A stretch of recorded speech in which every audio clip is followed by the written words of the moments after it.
Hello movie lovers, স্বাগতম আপনাদেরকে movie express হাউসের আরো একটি নতুন এক্সপ্লেন ভিডিওতে। আজকে আমরা এক্সপ্লেন করতে যাচ্ছি কেজিএফ চ্যাপ্টার 2 এর এক্সপ্লেনেশন। তো চলুন কথা না বাড়িয়ে শুরু করা যাক আজকের মুভির এক্সপ্লেনেশন। গল্পে শুরু হয় চ্যাপ্টার 1 এর শেষের অংশ থেকে। লেখক আনন্দ যখন চ্যাপ্টার 1 এর গল্প শোনাচ্ছিল, এরপর তিনি হঠাৎ করে অসুস্থ হয়ে কোমায় চলে যান। নিউজ রিপোর্টার দীপা এসেছে তাকে দেখার জন্য, আর ওখানে পরিচয় হয় আনন্দের ছেলে বিজেন্দ্রের সাথে। আনন্দ যেহেতু অর্ধেক গল্প বলে কোমায় চলে গিয়েছে, তাই এখন বাকি গল্পটা বিজেন্দ্রের কাছ থেকে জানতে হবে। বিজেন্দ্র জানায় তার বাবা সারা জীবন ওই কেজিএফ আর রকির জীবনী নিয়েই পার করে দিয়েছে, আর তাই কেজিএফ এর সাথে তার বাবার জীবনও খুব ভালোভাবে জড়িত। বিজেন্দ্র চ্যাপ্টার 2 এর বই খোঁজার জন্য ওদেরকে নিয়ে যায় বাবার লাইব্রেরিতে, আর সেখানে খোঁজাখুঁজি করার পর চ্যাপ্টার 2 এর বই পাওয়া যায়। অন্যদিকে কেজিএফ যে এত বড় সাম্রাজ্য ছিল সেটার সত্যতা যাচাই করার জন্য নিউজ 24 থেকে একজন লোক পাঠানো হয়েছিল কেজিএফ এ মাইনিং করার জন্য। সেখানে কেজিএফ এর প্রমাণ পাওয়া যায় কিনা, আর সেখানে খোঁজার পর বিশাল একটা মূর্তি পাওয়া যায় যেটা ছিল রকির। এরপর সিন শিফট হয় মেইন গল্পে, অর্থাৎ রকির টাইম লাইনে। আনন্দ রকিকে নিয়ে একটা আর্টিকেল লিখেছিল, কিন্তু ওর আর্টিকেলটা প্রকাশ করা হয়নি, কারণ রকির বিষয় লেখার সাহস কারো ছিল না। অন্যদিকে সিবিআই অফিসাররা কেজিএফ সম্পর্কে খোঁজ পেয়ে গিয়েছে, কিন্তু উপযুক্ত প্রমাণ না থাকার কারণে তারা রকিকে অ্যারেস্ট করতে পারছে না। এমনকি বাইরের কেউ রকির চেহারাটাও দেখেনি। গারোরা মারার খবরটা বাকি পার্টনাররা শুনতে পেরেছে, আর এখন কেজিএফ এর নতুন সিইও হবে গারোরার ছোট ভাই। কিন্তু অভিষেকের সময় দেখা যায় সেখানে চলে এসেছে রকি। আসলে গারোরাকে মারার আগে গারোরার ছোট ভাই বিরাটকে মেরেছিল রকি। রকির উদ্দেশ্য ছিল কেজিএফ নিজের দখলে নেওয়া, তাই ও নিজের প্ল্যান মাফিক সে কাজ করেছিল। আর এখন কেজিএফ এর সিইও রকি। বাকি পার্টনাররা এটা দেখে আশ্চর্য হয়ে যায়, কারণ তারা এখানে রকিকে এনেছিল শুধুমাত্র ব্যবহার করার জন্য, কিন্তু রকি এখানে উল্টো কেজিএফ দখল করে নিয়েছে। এখন রকিকে কেজিএফ এর মালিক মেনে নেওয়া ছাড়া তাদের কাছে আর কোনো উপায় ছিল না। সেখানে কামাল রকির সাথে ঝামেলা জড়াতে চাইলে রকি ওকে মেরে ফেলে। এরপর সে রিনাকে নিয়ে চলে যায় কেজিএফ এর ভিতরে। কেজিএফ এর বন্দীদের কাছে রকি হিরো হয়ে গেছে। তারা এখন কেজিএফ এর ভিতরে স্বাধীনভাবে ঘোরাফেরা করতে পারে। রকি তাদের থাকার জন্য ভালো ঘর বানানোর কাজ শুরু করে দিয়েছে। তাদের এখন ভালো মানের খাবার দেওয়া হয়, আর কেজিএফ এর প্রত্যেকটা মানুষের কাছে রকি দেবতা সমতুল্য হয়ে গেছে। আর গারোরার ওই বডি গার্ডকেও বাঁচিয়ে রাখা হয়েছে। রকি বডি গার্ডকে ওর আন্ডারে নিয়ে নেয়। আর রকি যখন মেইনটেনেন্স রুম থেকে নকশা সংগ্রহ করছিল, তখনও জানতে পারে এই কেজিএফ এর ভিতর মোট 9টা মাইনিং আছে, কিন্তু সূর্যবর্ধন বাকি পার্টনারদের কাছ থেকে এই কথাটা লুকিয়ে রেখেছিল, যাতে সে ধীরে ধীরে মাইনিং করতে পারে আর কারো চোখ যেন কেজিএফ এর দিকে না যায়। রকি এই বিষয়টা বাকি পার্টনারদের জানিয়ে দেয়। সে এখন সিদ্ধান্ত নিয়েছে মাইনিং 2 বছরের মধ্যে শেষ করবে। রকি এখন শুধুমাত্র 400 গার্ড নিয়ে কেজিএফ এর ভিতর নেই। 20,000 মানুষ এখন রকির সৈনিক। সেখানকার যুবকদের হাতে বন্দুক ধরিয়ে দেয় কেজিএফ রক্ষা করার জন্য, আর বিভিন্ন গেট পাহারা দেওয়ার জন্য পাঠিয়ে দেওয়া হয় ওদেরকে। রকি নিজের মন মতো কেজিএফ চালাতে শুরু করে, যেটা দেখে বাকি পার্টনার্সরা বুঝতে পারে দিন শেষে রকি সব সোনা নিয়ে যাবে আর তাদের কাছে থাকবে শুধু মাটি। তাই যেভাবেই হোক রকিকে এখন মেরে ফেলতে হবে। খবর চলে যায় মুম্বাইয়ের ডন শেট্টির কাছে। রকি এখন কেজিএফ দখল করেছে। রকি মুম্বাই শেট্টি বসের বস হয়ে গেছে, তাই এখন ওকে বলা হয় দুবাই ডন এনায়েত খলিলকে খবর দেওয়ার জন্য। অন্যদিকে সিবিআই কেজিএফ সম্পর্কে তথ্য জোগাড় করতে শুরু করে দিয়েছে। তারা রকি সম্পর্কে জেনে গেছে, আর গুরু পান্ডিয়ান এর বিরোধী এমপিরা একজোট হতে শুরু করেছে। তারা গুরু পান্ডিয়ান সরকারকে বদলাতে চাচ্ছে, কারণ গুরু পান্ডিয়ান তার নিজের মতো করে দেশ চালাচ্ছিল, আর কেজিএফ ধ্বংস করার ছিল এটাই উত্তম সুযোগ। তাই এখন প্রেসিডেন্ট রেমিকা সেনকে বানাতে হবে। রেমিকা সেনকে তা আমরা চ্যাপ্টার 1 এ দেখেছিলাম। যাই হোক, সামনে আমরা বিস্তারিত জানতে পারবো। এদিকে কেজিএফ এর ভিতর রকি সোনা তুলে যাচ্ছে, কিন্তু রকি এতে সন্তুষ্ট ছিল না। সে দিন রাত কাজ করার অর্ডার দিয়ে দেয়। সোনা রাখার গোডাউনে আদিরার পুরনো তরবারি পাওয়া যায়, যেটা দেখে সবাই ভয় পেয়ে যায়। তখন গার্ড রকিকে বলে আদিরা ছিল একটা রাক্ষস। এই কেজিএফ সাম্রাজ্য গঠনের জন্য কত রক্ত ঝরিয়েছে আর কত মানুষের লাশের উপর কেজিএফ দাঁড়িয়ে আছে তার কোনো হিসাবই নেই। আদিরা আশেপাশের দরিদ্র গ্রাম থেকে লোকজন জোরপূর্বক ধরে এনে কেজিএফ এর ভিতরে আটকে রেখে তাদের দিয়ে কাজ করাতো। শুধুমাত্র তরবারির জোরে কেজিএফ সাম্রাজ্য বানিয়েছিল আদিরা। আদিরা যদি এখন বেঁচে থাকতো, তুমি কেজিএফ এর ভিতরে কখনোই পা রাখতে পারতে না। যাই হোক, সেদিন রাতে আদিরা চলে আসে কেজিএফ এর সামনে। আসলে আদিরা মারা যায়নি। আদিরা এতদিন আন্ডারগ্রাউন্ডে ছিল। কেজিএফ এর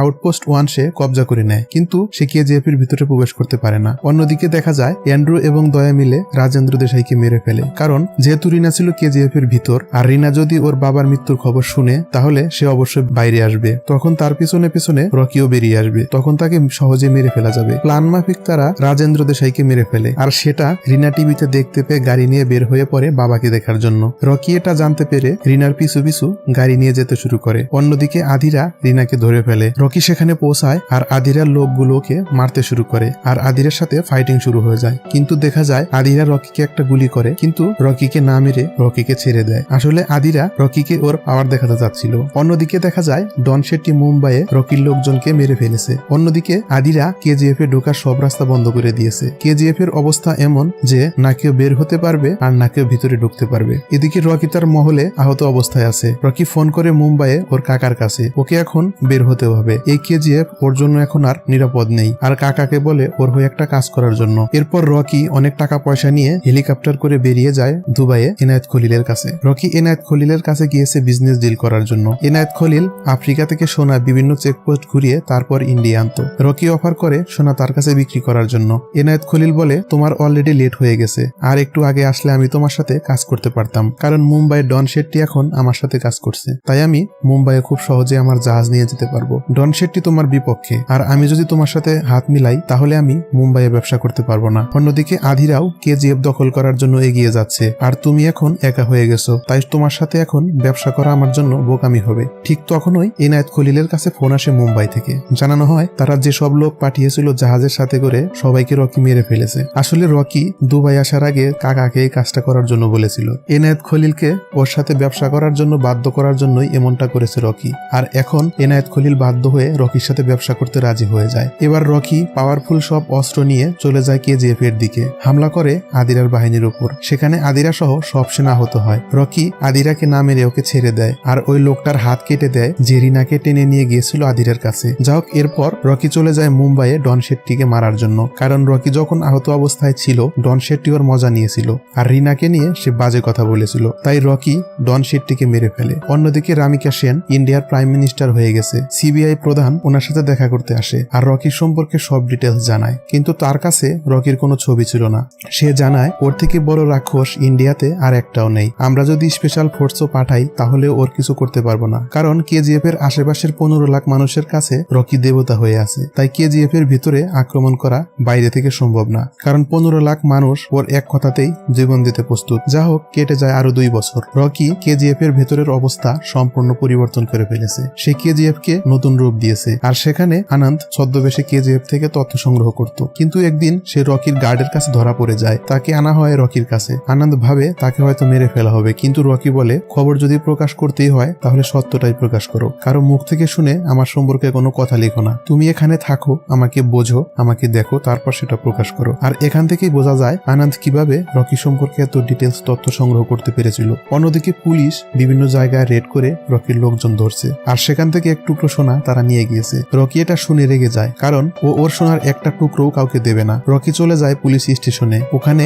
কেউ রকিকে চিনত না, কিন্তু একটা বাচ্চা ছেলে রকিকে চিনে ফেলে। আর রকিকে কেউ না দেখলেও ওর নাম সবাই জানতো। আর এখন রকির নাম শুনে পুরো স্টেশন ভয়ে কাঁপতে শুরু করে। রকি সোনার টুকরাটা ফেরত চায়, রকিকে ফেরত দেওয়া হয় ওর সোনার টুকরা। এরকম ভুল যেন ওদের আর না হয়, তাই রকি বাইরে এসে পুরো স্টেশনে এলোপাথারি গুলি করে। পুলিশরা হাঁটু করে নিচে বসে পড়ে, আর খবরটা চলে যায় প্রাইম মিনিস্টার রেমিকা সেনের কাছে। এখন যেহেতু রকির বিরুদ্ধে প্রমাণ ছিল, তাই ওকে ইন্ডিয়ার বিগেস্ট ক্রিমিনাল ঘোষণা করা হয় একটা পুলিশ স্টেশন হামলা করার কারণে। আর কেজিএফ এর উপরে আকাশপথে হামলা করার নির্দেশ দেওয়া হয়। অন্যদিকে অ্যান্ড্রু চলে যায় আদিরার কাছে। আদিরা 2 বছর ধরে প্রস্তুতি নিচ্ছিল কেজিএফ দখল করার জন্য, তাই ও কেজিএফ এ কাজ করা প্রত্যেক ডিপার্টমেন্ট থেকে একজন করে লোক কিডন্যাপ করে রেখেছে, আর ওদের সাহায্য নিয়ে কেজিএফ এর সব মাইনিং এর নকশা বানিয়ে নিয়েছে। যেহেতু কেজিএফ এর সব রাস্তা বন্ধ, তাই এখন মাইনিং করতে করতে কেজিএফ এর বাইরে যে সুড়ঙ্গটা এসেছে সেই সুড়ঙ্গ দিয়ে ওদেরকে কেজিএফ এ ঢুকতে হবে। আর এখন অ্যান্ড্রুকে দায়িত্ব দেওয়া হয় সেই মাইনিংটার মুখ খুঁজে বের করার জন্য। অন্যদিকে রকি চলে গেছে প্রাইম মিনিস্টারের সাথে দেখা করার জন্য। প্রাইম মিনিস্টার রকিকে দেখে অবাক হয়ে যায়। রকি একটা ফাইল নিয়ে এসেছে। রকি বলে, আমি এখানে একটা কমপ্লেন নিয়ে এসেছি। আমি এত বছর ধরে ইলিগাল ভাবে মাইনিং করছি, কিন্তু আমার বিরুদ্ধে এখনো কোনো কমপ্লেন করেনি কেউ, তাই আমি নিজে এসেছি নিজের বিরুদ্ধে কমপ্লেন করার জন্য। এই ফাইলের ভিতর সব রেকর্ড আছে, আপনি আমাকে অ্যারেস্ট করুন। এসব দেখে সিবিআই ইনচার্জ সহ প্রাইম মিনিস্টার অবাক হয়ে যায়। ওই সময় সেখানে চলে আসে আরো বেশ কয়েকজন এমপি। তারা প্রাইম মিনিস্টারকে নিষেধ করে ফাইলটা না নেওয়ার জন্য, কারণ রকি এই সরকারের সব এমপি কে টাকা খাইয়েছে। এমনকি এই সরকারের ফান্ড চলে রকির টাকায়। প্রাইম মিনিস্টার বুঝতে পারে না তাকে এখন কি করা উচিত, কারণ এখন যদি সে রকির কমপ্লেন নেয় তাহলে তার সরকার ভেঙে যাবে। প্রাইম মিনিস্টার কিছুই করতে পারছিল না, কারণ একটা পার্টি চালানোর জন্য প্রচুর টাকার দরকার, আর সব টাকা আসে রকির থেকে। আর ফান্ডিং যদি বন্ধ হয়ে যায় তাহলে পার্টিও ধ্বংস হয়ে যাবে, আর পার্টি যদি ধ্বংস হয়ে যায় তাহলে রামিকা সেন আর প্রধানমন্ত্রী থাকতে পারবে না। অন্যদিকে দেখা যায় অ্যান্ড্রু কেজিএফ এ ঢোকার গোপন সুড়ঙ্গ পেয়ে গেছে। কেজিএফ এর ভিতরে রকি রিনার থেকে জানতে পারে সে বাবা হতে চলেছে। তখন হুট করে রিনার পিঠে একটা গুলি লাগে, আর গুলিটা করেছে পেছন থেকে আদিরা।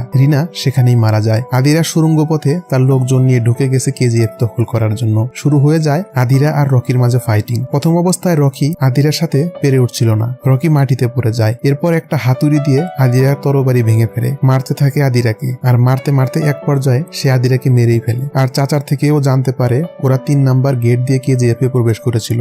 রকি সাথে সাথে রওনা হয়। চাচা ওকে বাধা দেওয়ার চেষ্টা করে। রকি বুঝতে পেরেছিল ওর সাথে এই বিশ্বাসঘাতকতা কে করেছে। রকি চলে যায় পার্লামেন্টের দিকে। এদিকে পার্লামেন্টের ভিতরে প্রাইম মিনিস্টার একটা ঘোষণা দিচ্ছিল। রকির লোকজন পুরো পার্লামেন্ট ঘিরে ফেলেছে। রকি বন্দুক হাতে চলে যায় পার্লামেন্টের ভেতরে। প্রথমে মনে হচ্ছিল সে রামিকা সেনকে মেরে ফেলবে, কিন্তু না, সে গুলি চালায় গুরু পান্ডিয়ানের উপর। গুরু পান্ডিয়ান ছিল একমাত্র লোক যে KGF এর গুপ্ত রাস্তা সম্পর্কে জানতো। সেই আদিরাকে গুপ্ত রাস্তা সম্পর্কে জানিয়ে দিয়েছে। প্রাইম মিনিস্টার তখন বুঝতে পারে যে লোক প্রধানমন্ত্রীর সামনে দাঁড়িয়ে পার্লামেন্টের ভিতরে গুলি চালাতে পারে সে কত বড় রাক্ষস হতে পারে। তাই সে সিদ্ধান্ত নেয় তার সরকার থাকুক বা না থাকুক, যেভাবেই হোক রকিকে শেষ করে ফেলতে হবে ওর সাম্রাজ্য সহ। তাই ওর নামে ডেথ ওয়ারেন্ট জারি করা হয় আর KGF এর উপর হামলা করার জন্য নির্দেশ দেওয়া হয়। সেনাবাহিনী চলে যায় KGF এ। রকির প্যালেস ঘেরাও করা হয়, কিন্তু ওকে খুঁজে পাওয়া যায় না। খবর পাওয়া যায় রকি KGF এর সব সোনা নিয়ে জাহাজে করে ভারত মহাসাগরে আছে। ওকে ঘিরে ধরে নৌবাহিনী এবং PM এর নির্দেশে রকির জাহাজের উপর মিসাইল ছোড়া হয় আর রকি সহ সব সোনা সাগরে ডুবতে থাকে। অন্যদিকে KGF এর ভিতর মিসাইল দিয়ে হামলা করা হয়েছে, ধ্বংস হয়ে যায় পুরো KGF। পরের দৃশ্যে আমাদের দেখানো হয় রকি একটা নতুন শহর তৈরি করে রেখেছিল KGF এর পাশে। আর এভাবেই আজকের মুভির গল্পটা শেষ হয়। যাই হোক, হয়তো আমরা চ্যাপ্টার 3 দেখতে পারবো। আর এখানে কিন্তু রিভিল করা হয়নি রকি কি আসলে মারা গিয়েছে। সো বন্ধুরা, আজকের মতো এখানে বিদায় নিচ্ছি।